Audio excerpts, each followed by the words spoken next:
Kay, thank you so much for having me to your beautiful home. And we are surrounded by beautiful things. I am so excited to be here talking with you today. You make historical reproductions of clothing, yes? I'm trying to avoid the word costume. Thank you. Clothing, yes. Yes. They're not reproductions in the strict sense of the word. Okay.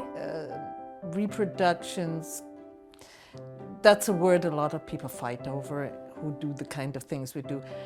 I prefer using the word recreations. Okay.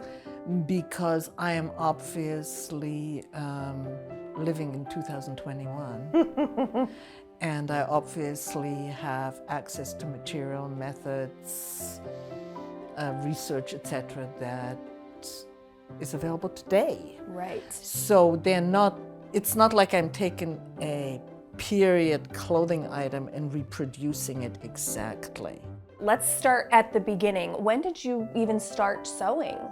I saw pictures and movies where they had all these great clothing, costumes, whatever. And I wanted to know how they did that. You know, how. And so I started experimenting with bits of fabric and paper and cardboard and bits of wire and what I could find to recreate some of these things. You know, like how did they make the skirt poof out? How does an Elizabethan ruffle keep its shape? Sure. How did the cone-shaped skirts of that period stay cone-shaped? Those kind of things. So it was curiosity, very much. Now, before that curiosity set in, did you have another artistic outlet, or was this kind of your first foray into expressing yourself artistically? What happened was, I was 9 years old. Our next door neighbor, he was a TV producer, and they were filming a short story that was set in 1860. And I was allowed to go on set and see. Yeah. And that really got me interested in that side of the thing. And then that same neighbor gave me my first costume history book with James Laver, I can still remember. But I have got a library that's better than the one at IU. Wow. Because I've been to the one at IU. Yes. For about historical clothing and things like that. Yeah. So going back to source material keeps me from letting modern ideas of beauty and proportion and design creep into my designs. We tend to have preconceived ideas of history in the past. Yes. And going back to source material allows you to kind of shed some of that. And to me, the interesting thing is to get the aesthetic right.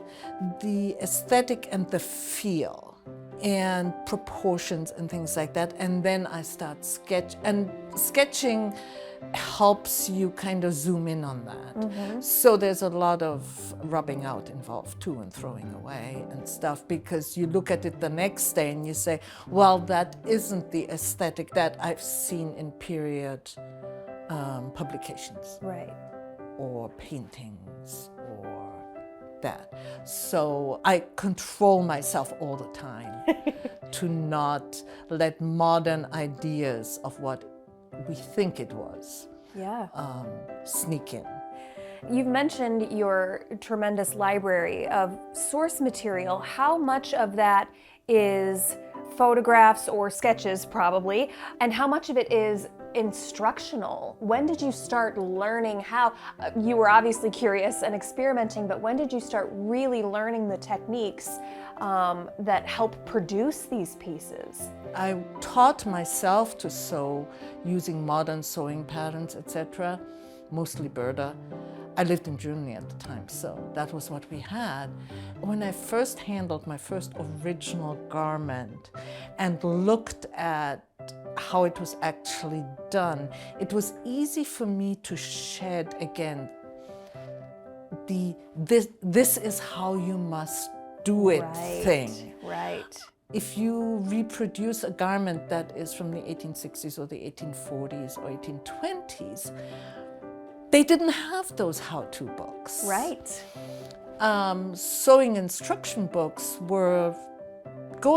they go kind of back to the 1830s and 1840s when they started publishing those.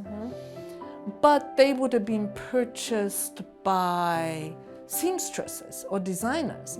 They weren't purchased by your homemaker at that beginning. Right. And so a lot of instructions start with, you finish the skirt in the usual manner. So you have to look at the garments to figure out what the usual manner was. Wow. And it doesn't help looking at a book from 1900 if you want to do the usual manner for 1830. Right. So I accumulated things over the last 50 odd years. And it slowly got to the point where I could then apply all that. My mind is absolutely blown by that because I can't, well, first of all, give me an actual pattern and I can't figure it out. So actually that was going to be one of my questions. How much do you rely on patterns from that time, or do you at all?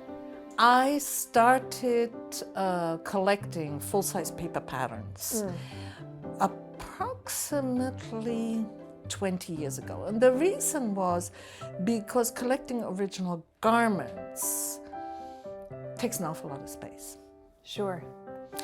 And then you sketch down what you want to remember, then you pack it neatly in acid for tissue paper, put it in a box, and it's very hard to get at. I have a lot of boxes like that, and I never open them anymore. Yeah. So when I came across the first actual full-size paper pattern, it was like, whoa, because now I can go through the same steps as a seamstress would have done in the 1860s or 1840s. I have my earliest patterns are from the 1840s. There are people who claim when they go to a mid-19th century ball or event that they can pick out the gowns that I've made. Really? Now, is that a compliment to you or not? Yes, it's a compliment because this particular person is an architect. Wow, He had a degree in domestic architecture of the mid-19th century.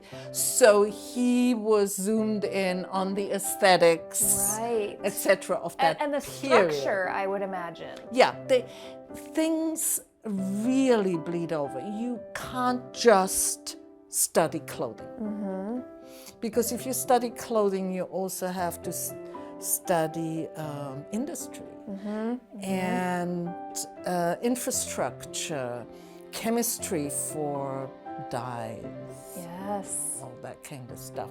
You have to know that you cannot do an 1830s gown in a color that is only possible with aniline dyes. Oh my gosh, Kay, I could talk to you all day. This is fascinating. Tell me who your clientele is. Who is calling you up and saying, I need this gown from the 1840s? I have two business models.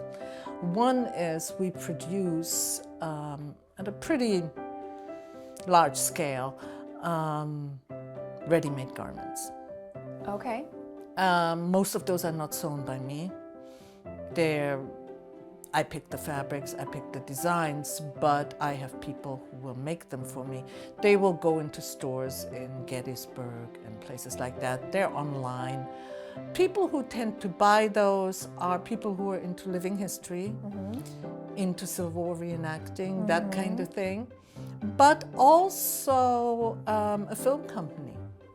We have sometimes problems, as in, they bought all our calico dresses. What are we going to do for the next 3 months? Yeah. So there are film companies who will browse the internet, find our website, already know about us. I mean, there's a lot of word of mouth. Sure. And will buy all our petticoats, or all our chemises, or all our ready-made corsets, because they need them yesterday. Right. I have a couple of theater groups I work with, not very many. The requirements for theater are different. The bread and butter are the reenactors and the living historians. That's kind of a steady income. Personally, if I make a dress now, it tends to be a larger special order. Is this a thriving art, or are you concerned that as generations go on and on, that this art form is going to be less appreciated and or die out? Living history is a thriving hobby for a lot of people. It's going away a little from the Civil War era. The thing is, for me, it has to be a little bit of a challenge for myself to put 100%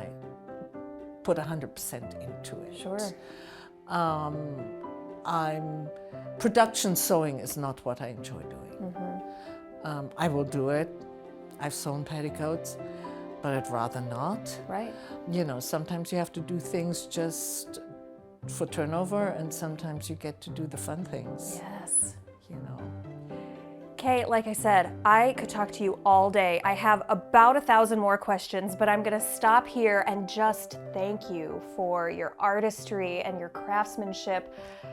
I just can't get over it. That's why I love doing this show, because if nothing else, it is such an eye-opener as to the talent and the artistry we have right here. It's unreal. Thank you for having me. Thank you for all of the gorgeous work you do. I can't wait to look at things with a different perspective now, to look at some of these period pieces and have a different lens. So thank you so much, and please keep doing the beautiful work you do. Thank you.